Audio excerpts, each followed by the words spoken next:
Friends, welcome to विद्यारथ के इस platform पर आप सभी का स्वागत। हर कोई इस पेज के बारे में बात कर रहा है, यूपीपीसीएस का जो नोटिफिकेशन आया उसके ऊपर बात कर रहा है, लेकिन अभी समय जो है बात करने का नहीं है, अब उसको इंप्लीमेंटेशन में लाने का है।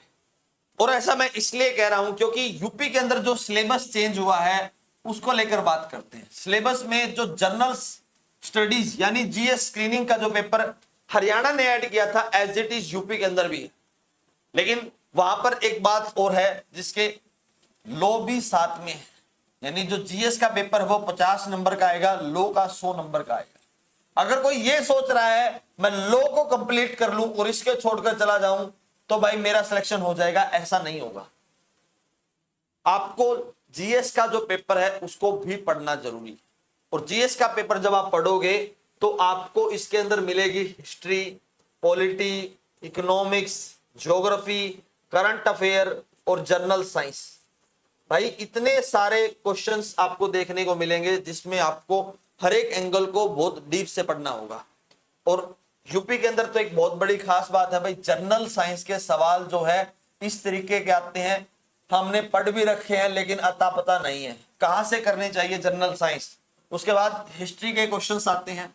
हिस्ट्री के अंदर तो स्पेसिफिकली जो आईएनएम है, इंडियन नेशनल मूवमेंट है, यानी 1857 से लेकर 1947 की जो लड़ाई है वहां से क्वेश्चन पूछते हैं, और वहां से इस तरीके के क्वेश्चन पूछे जाते हैं, पता भी है लेकिन आंसर नहीं पता। यानी क्वेश्चन आता है, समझ में आ गया क्या पूछा गया है, लेकिन आंसर का नहीं पता। और इसके साथ साथ पॉलिटी का चलो मान लेते हैं कि आपको थोड़ा बहुत आ जाएगा, लेकिन पॉलिटी आपको डीप नहीं पढ़नी आएगी। कैसे? लीगल राइट बड़ा है या फिर नेचुरल राइट बड़ा है? क्या चीज बड़ी है? यानी अगर मैं आपको एक पिक्चर दूं, आप मुझे इसका आंसर कमेंट बॉक्स में जरूर देना। हमारे पास 4 बॉक्स हैं, 5 बॉक्स, सॉरी, 2, 3, 4 और 5। अब मैं आपसे पूछता हूं, सबसे पहले मैं आपसे ये पूछ रहा हूं कि पहले बॉक्स में क्या आएगा और सेकंड बॉक्स में क्या आएगा। आप लोग इसका कमेंट में आंसर जरूर देना। नेचुरल राइट, दूसरा है ह्यूमन राइट, एंड तीसरा है फंडामेंटल राइट, फोर्थ है लीगल राइट, और फिफ्थ है भाई कॉन्स्टिट्यूशनल राइट। कौन सा राइट कहां पर आएगा ये आप मुझे कमेंट बॉक्स में जरूर देना। आप लोगों की जो नॉलेज टेस्ट है वो हो जाएगी, और आप लोगों का जो अंडरस्टैंडिंग है पॉलिटी को लेकर वो भी आप लोगों को पता लग जाएगा। इसके बाद सबसे बड़ी बात आती है ज्योग्राफी और जो इकोनॉमिक्स है भाई, वो दोनों जो सब्जेक्ट हैं अंडरस्टैंडिंग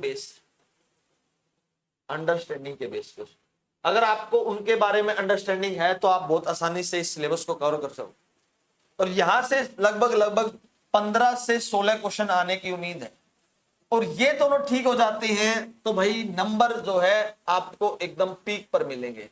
लेकिन मेरा मानना ये है, जहां पर यूपी के अंदर 150 नंबर का है और लगभग 182 पोस्ट हैं, तो ये मानकर चलना एटलीस्ट आपके 100 क्वेश्चन तो ठीक होने चाहिए। 100 क्वेश्चन अगर आपके ठीक होंगे तो आपका सिलेक्शन होगा। और 100 नंबर की जो स्ट्रेटेजी है वो आपको जाननी पड़ेगी कि किस तरीके से हम 100 नंबर लेकर आ सकते हैं। अगर मैं बात करूं जो लो है, लो के अंदर मैक्सिमम टू मैक्सिमम आप 70 मार्क्स ले सकते हो, उससे ज्यादा नंबर नहीं आएंगे लो के अंदर, मैक्सिमम टू मैक्सिमम है। लेकिन जो अगला 30 नंबर का जो खेल रहा वो आपको जीएस से ही कंप्लीट करना पड़ेगा, और जीएस को आप कंप्लीट नहीं करोगे तो आपका काम नहीं चलेगा। और इसके अंदर विद्यारथ आपकी सहायता करेगा। अगर आप लोगों को नोट्स चाहिए, वीडियोस चाहिए, अनलिमिटेड वीडियोस चाहिए आपको, कि आपको जो वीडियोस है मिल जाएं और आप कितनी बार भी इसको देख पाओ, ये सारी की सारी जो विद्यारथ आपको प्रोवाइड करवाएगा, कंसाइज नोट्स आपको प्रोवाइड करवाएगा। आप इस नंबर पर हमें कांटेक्ट कर सकते हैं, आपको मॉक टेस्ट भी दिए जाएंगे। उसके बाद आती है नाम करंट अफेयर, और करंट अफेयर में भाई बहुत सारी बातें ऐसी हैं कि national current affair, international current affair या फिर यूपी की करंट अफेयर, कहां से सवाल आता है। बहुत सारे सजेशन आपको मिलेंगे कि घटना चक्कर को कर लीजिए, आपका काम हो जाएगा। अगर मैं आपको कहूं घटना चक्कर आप कर तो लोगे, अगर वहां से एक भी सवाल ना आया तो उसके बाद क्या होगा, क्योंकि करंट अफेयर से लगभग वही 8 क्वेश्चन आने वाले हैं। और 8 क्वेश्चन का जो इंपॉर्टेंस है, उस बच्चे से जाकर पूछिए कि जो 1 नंबर से प्रीलिम्स में रह जाता है, मेंस में रह जाता है, इवन जो इंटरव्यू में भी रह जाते हैं, लास्ट जो फाइनल होता है, फाइनल लिस्ट जो होती है, 1 नंबर की वैल्यू ज्यादा होती है, तो 8 की तो बहुत ज्यादा होगी भाई। अब आप लोगों को डिसाइड करना है कि आप सिलेबस किस तरीके से कवर कर सकते हैं। उसके लिए एक आसान तरीका मैंने भी आपको लोगों को ढूंढा है। सबसे पहला जो तरीका है वो तो यही है कि आप विद्यारथ को ज्वाइन कीजिए। विद्यारथ आपको सारी की सारी जो चीजें हैं वो अवेलेबल करवाएगा, ताकि आप लोगों का सिलेक्शन हो। जो बच्चा भाई विद्यारथ को ज्वाइन नहीं कर सकता, लेकिन उसको ये चाहिए कि मैं मेरा सिलेबस अपने आप से कवर कर पाऊं, यानी सेल्फ स्टडी से कवर करूं। और जब सेल्फ स्टडी से कवर करोगे तो सबसे पहला नाम आता है लूसेंट। लेकिन भाई लूसेंट आप पढ़ भी लोगे, समझ में भी आएगी, लेकिन जब तक लूसेंट की बैकग्राउंड नॉलेज आपको नहीं पता, आप लूसेंट को याद नहीं कर सकते भाई।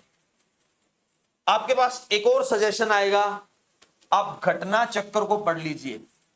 घटना चक्कर एक पूर्वालोकन करके नाम आता है, उसको पढ़ लीजिए। अगर आप 6 से 7 सब्जेक्ट पढ़ते हैं, उनमें से हर सब्जेक्ट की बुक लेकर आते हो, तो लगभग मानकर चलिए हर बुक में आपको 800 से ज्यादा पेज मिलेंगे। अगर 800 से ज्यादा पेज आपको मिलते हैं और एक पेज पर 50 से ज्यादा क्वेश्चन है भाई, 3200 क्वेश्चन आपको देखने को मिलेंगे एक बुक के अंदर। और 3200 क्वेश्चन को पढ़ना और सिर्फ 8 नंबर के लिए पढ़ना एक बेवकूफी भरा काम हो जाता है। तो क्या करें, कैसे इसको तैयार करें? तो तैयार करने का एक और सिर्फ साधन है कि आप पर्टिकुलरली सब्जेक्ट वाइज अपना सिलेबस कवर करें। पहले आप एंशिएंट को कवर करें, ठीक है, उसके बाद मॉडर्न हिस्ट्री को कवर करें, उसके बाद मेडाइवल को करें। मैंने क्यों लिया बीच में मॉडर्न का नाम, क्योंकि सबसे ज्यादा सवाल एंशिएंट और मॉडर्न से आते हैं, मेडाइवल से सवाल जो है बहुत कम आते हैं। यही सबसे बड़ा फर्क है। वहीं जब ज्योग्राफी को आप कवर करोगे तो ज्योग्राफी के वर्ल्ड ज्योग्राफी के सवाल आते हैं। इंडियन ज्योग्राफी में सिर्फ और सिर्फ रिवर से सवाल आते हैं। अगर आप इकोनॉमिक्स की बात करते हैं तो इकोनॉमिक्स में कंसेप्ट बेस्ड सवाल आते हैं। कंसेप्ट कैसे? जीडीपी क्या होता है, जीएनपी क्या होता है, इसके साथ साथ पॉवर्टी, अनएम्प्लॉयमेंट की क्या चीजें हैं और कैसे इंडिया की इकोनॉमी से रिलेट करते हैं। यूपी के अंदर तो एक और सबसे बड़ी बात है, वहां पर स्कीम्स पूछी जाती हैं। यानी अगर मैं एक बात करूं कि इकोनॉमिक्स का मतलब है यूपी के अंदर स्कीम्स, उन स्कीम्स के नाम क्या है और कौन से मंत्रालय, कौन सी मिनिस्ट्री से रिलेट करते हैं, कहां पर वर्क करते हैं, पर्टिकुलर टारगेट क्या है, ये क्वेश्चन आपसे पूछा जाता है। सेम एज इट इज पूछा जाएगा। और इसको कवर करने के लिए आपको इकोनॉमिक्स पढ़नी पड़ेगी। जब तक आप इकोनॉमिक्स का बैकग्राउंड नहीं जानोगे तो आप उन स्कीम्स को याद नहीं कर सकते। कई बार जो बजट है, इकोनॉमिक सर्वे है, वहां से भी क्वेश्चन पूछे जाते हैं। यूपी है भाई, यूपी के आप स्टेट पीसीएस के एग्जाम देख लीजिए, वहां से ऐसे ही क्वेश्चन आते हैं। एप्लीकेशन और उसमें थोड़ा सा फैक्ट, जो लोग हरियाणा की तैयारी कर रहे हैं ना, उनके लिए भी फायदा है, क्योंकि उन सबको ये पूरा का पूरा सिलेबस बहुत अच्छे से और डीप से करना है। अब दूसरा जो पार्ट है जनरल साइंस। जनरल साइंस में आप सबसे पहले बायोलॉजी को कवर कीजिए, ठीक है, उसके बाद आप केमिस्ट्री को कवर कीजिए, देन फिजिक्स कीजिए। करंट अफेयर के लिए भाई आप लोग घटना चक्कर पर जाओगे दोबारा से। घटना चक्कर एक बुक आती है, हर साल एनुअल उसमें निकालती है, पूरे साल का करंट अफेयर होता है। लेकिन इस घटना चक्कर के लिए आपको इस पर्टिकुलर जो ये वाला जो बेसिक पार्ट है, यानी जिसमें हिस्ट्री आ गया, पॉलिटी आ गया, इकोनॉमिक्स आ गया, ज्योग्राफी आ गया, ठीक है, जनरल साइंस आ गया, साइंस एंड टेक्नोलॉजी आ गया। ये पार्ट आपको बहुत अच्छे से याद होना चाहिए ताकि आप करंट अफेयर कवर करो। विद्यारथ आपको हर एंगल पर सपोर्ट करेगा, आपको यह भी बताएगा कि कौन से पार्ट से क्या इंपॉर्टेंट और सबसे ज्यादा क्वेश्चन कहां से आते हैं, वो सारी चीजें आपको कवर करवाएगा। बने रहिए विद्यारथ के यूट्यूब चैनल के साथ ताकि आपको हर एक जानकारी जो एपीओ से रिलेटेड है वो मिलती रहे।